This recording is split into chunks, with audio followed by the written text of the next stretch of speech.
ಹಾಗಿದ್ರೆ ಮಹಿಳೆಯರು ಶಕ್ತಿ ಯೋಜನೆ ಉಪಯೋಗ ಪಡಿಸಿಕೊಂಡು ಉದ್ಯಮ ಕಟ್ಟಿಕೊಂಡಿದ್ದು ಹೇಗೆ? ಶಕ್ತಿ ಯೋಜನೆ ಮಹಿಳೆಯರ ಬದುಕಿನಲ್ಲಿ ಭರವಸೆ ಮೂಡಿಸಿದ್ದು ಹೇಗೆ? ಕಂಪ್ಲೀಟ್ ವರದಿ ಇಲ್ಲಿದೆ.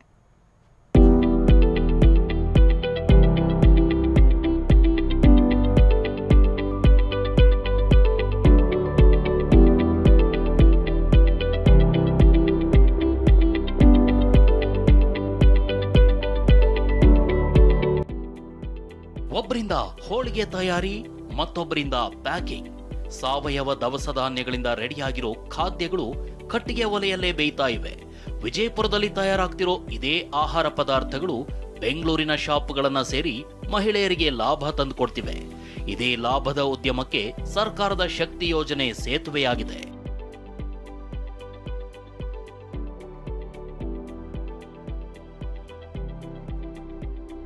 ಮಹಿಳೆಯರ ಹೋಳಿಗೆ ಉದ್ಯಮಕ್ಕೆ ನಿಮ್ ಜೊತೆ ಕೆಲಸ ಮಾಡಿದ್ ಬಹಳ ಖುಷಿ ಆಯ್ತು.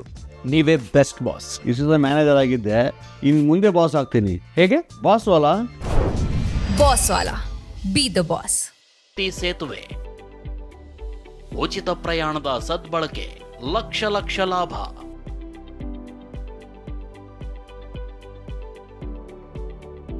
ಹೋಳಿಗೆ, ರೊಟ್ಟಿ, ಚಟ್ನಿ ಪುಡಿ ಅಂತ ಉತ್ತರ ಕರ್ನಾಟಕದ 16 ಬಗೆ ಖಾದ್ಯ ತಯಾರು ಮಾಡ್ತಿದ್ದ ಮಹಿಳೆಯರಿಗೆ ಮಾರಾಟಕ್ಕೆ ಮಾರ್ಕೆಟ್ ಇಲ್ಲದಂತಾಗಿತ್ತು.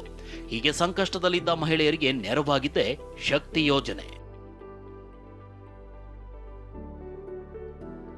ವಿಜಯಪುರ ಜಿಲ್ಲೆ ಇಂಡಿ ತಾಲೂಕಿನ ಬಬಲಾದಿ ಗ್ರಾಮದ ಒಡಲ ಧನಿ ಮಹಿಳಾ ಒಕ್ಕೂಟ 2019ರಲ್ಲಿ ಸ್ಥಾಪನೆಯಾಗಿತ್ತು. ವಲಸೆ ಗುಳೆ ಹೋಗ್ತಿದ್ದ ಮಹಿಳೆಯರನ್ನೆಲ್ಲ ಒಗ್ಗೂಡಿಸಿ ಗ್ರಾಮದಲ್ಲೇ ಉದ್ಯಮ ಆರಂಭಿಸಲಾಗಿತ್ತು. ವ್ಯಾಪಾರ ಆಗ್ತಿರ್ಲಿಲ್ಲ. ಆಗ ಶಕ್ತಿ ಯೋಜನೆಯ ಉಚಿತ ಬಸ್ ಪ್ರಯಾಣ ಇವರ ನೆರವಿಗೆ ಬಂದಿದೆ. ಆ ಒಡಲಧನಿ ಒಕ್ಕೂಟದಾಗ ಒಂದು 80 ಜನ ಮಹಿಳೆಯರು ಇದ್ದೀವ್ರಿ ನಾವು.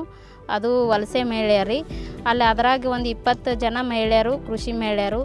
ಆ 20 ಜನ ಮಹಿಳೆಯರು ಸೇರಿ ನಾವು ಜೀವನ ಉಪಯೋಗಕ್ಕಾಗಿ ಹೋಳಿಗೆ, ಸಜ್ಜೆ ರೊಟ್ಟಿ, ಆಮೇಲೆ ಶೇಂಗಾದ ಹಿಂಡಿ, ಕಾರೆಳ ಹಿಂಡಿ, ಜೋಳದ ರೊಟ್ಟಿ ಇವೆಲ್ಲನೂ ಮಾಡ್ತೇವ್ರಿ.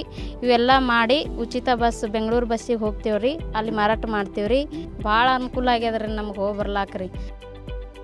ಒಡಲ ಧನಿಯಲ್ಲಿ 20 ಮಹಿಳಾ ಸದಸ್ಯರಿದ್ದು ಸಾವಯವ ಧಾನ್ಯಗಳನ್ನು ಬಳಸಿಕೊಂಡು ಬೆಲ್ಲದ ಹೋಳಿಗೆ, ಶೇಂಗಾ ಹೋಳಿಗೆ, ಗೋಧಿ ಹೋಳಿಗೆ ಜೊತೆಗೆ ಜೋಳದ ರೊಟ್ಟಿ, ಸಜ್ಜೆ ರೊಟ್ಟಿ, ಅಗಸಿ ಚಟ್ನಿ, ಶೇಂಗಾ ಚಟ್ನಿ ತಯಾರಿಸಿ ಪ್ಯಾಕ್ ಮಾಡ್ತಾರೆ. 2 ಅಥವಾ 3 ಸದಸ್ಯರು ಬೆಂಗಳೂರಿಗೆ ತೆರಳಿ ಮಾರಾಟ ಮಾಡ್ತಿದ್ದಾರೆ. ಬೆಂಗಳೂರಿನಲ್ಲಿರೋ ರಾಗಿ ಕಣ, ಪೂರ್ಣ ಸಂತೆ, ಸಂವಾದ ಬದುಕು ಕಾಲೇಜ್ ಇವರ ಉತ್ಪನ್ನಗಳನ್ನ ಖರೀದಿ ಮಾಡ್ತಿದ್ದಾರೆ. ಸರ್ಕಾರದ ಗ್ಯಾರಂಟಿ ಯೋಜನೆಯಾದ ಶಕ್ತಿ ಯೋಜನೆ ನಮ್ಗೆ ಯೋಚನೆ ಬಂದಿರೋದು. ನಾವು ಯೋಚನೆ ಮಾಡಿರೋದು ಇಲ್ಲೇ ನಮ್ಮ ಇಂಡಿಯಿಂದ ಮತ್ತು ಹೋರ್ತಿಯಿಂದ ಉಚಿತ ಬಸ್ಸನ್ನು ಹತ್ಕೊಂಡು ವಾರದಲ್ಲಿ 3 ಜನ ಹೋಗಿ ಬರೋದಾ ಅಂಥೇಳಿ ನಾವು ಯೋಚನೆ ಮಾಡ್ಕೊಂಡ್ವಿ. ಎಲ್ಲ ಬೆಂಗಳೂರು ಹೋಗಿ ಬರೋದಂತ ಹೇಳಿ ನಾವು ಯೋಚನೆ ಮಾಡ್ಕೊಂಡ್ವಿ. ಅದಾದ ನಂತರ ನಮಗೆ ಕಾಂಟ್ಯಾಕ್ಟಿಗೆ ಸಿಕ್ಕಿರೋದು ರಾಗಿ ಕಣ, ಪೂರ್ಣ ಸಂತೆ ಮತ್ತು ಸಂವಾದ ಬದುಕು ಕಾಲೇಜು ನಮ್ಮ ಪ್ರಾಡಕ್ಟ್ಗಳನ್ನು ಖರೀದಿ ಮಾಡ್ತೀವಿ ಅಂತಂದಾಗ ನಮಗೂ ಕೂಡ ಒಂದು ಧೈರ್ಯ ಬಂತು. ಆವಾಗ ಪ್ರತಿ ವಾರಕ್ಕೊಮ್ಮೆ, ಪ್ರತಿ ಶನಿವಾರಕ್ಕೊಮ್ಮೆ ಇಲ್ಲಿಂದ 3 ಜನ ಹೆಣ್ಮಕ್ಳು ರೊಟ್ಟಿ ಅಂದರೆ ವಾರಕ್ಕೆ ಬೇಕಾದ 500 ರೊಟ್ಟಿಗಳು ಮತ್ತು ಹೋಳಿಗೆ, ಹಿಂಡಿ ಎಲ್ಲ ಚಟ್ನಿಗಳನ್ನು ತಗೊಂಡು 3-4 ಜನ ಸೇರಿ ಹೋಗಿ ಆ ಪ್ರಾಡಕ್ಟ್ಗಳನ್ನು ಕೊಟ್ಟು ಪ್ರತಿ ತಿಂಗಳು 30,000 ಬಂಡವಾಳ ಹಾಕಿ 1 ಲಕ್ಷ ವ್ಯಾಪಾರ ಮಾಡ್ತಾರೆ. ಸಾರಿಗೆ ವೆಚ್ಚ ಉಚಿತ ಇರೋದ್ರಿಂದ ಪ್ರತಿ ತಿಂಗಳು 70,000 ಲಾಭ ಸಿಗ್ತಿದೆ. ಅದನ್ನ ಎಲ್ಲರೂ ಹಂಚಿಕೊಳ್ತಿದ್ದಾರೆ. ಹೀಗೆ ಶಕ್ತಿ ಯೋಜನೆ ಮಹಿಳೆಯರ ಸ್ವಉದ್ಯೋಗಕ್ಕೆ ಹೊಸ ಶಕ್ತಿ ತುಂಬಿದೆ. ಅಶೋಕ್ ಯಡಳಿ, TV9, ವಿಜಯಪುರ.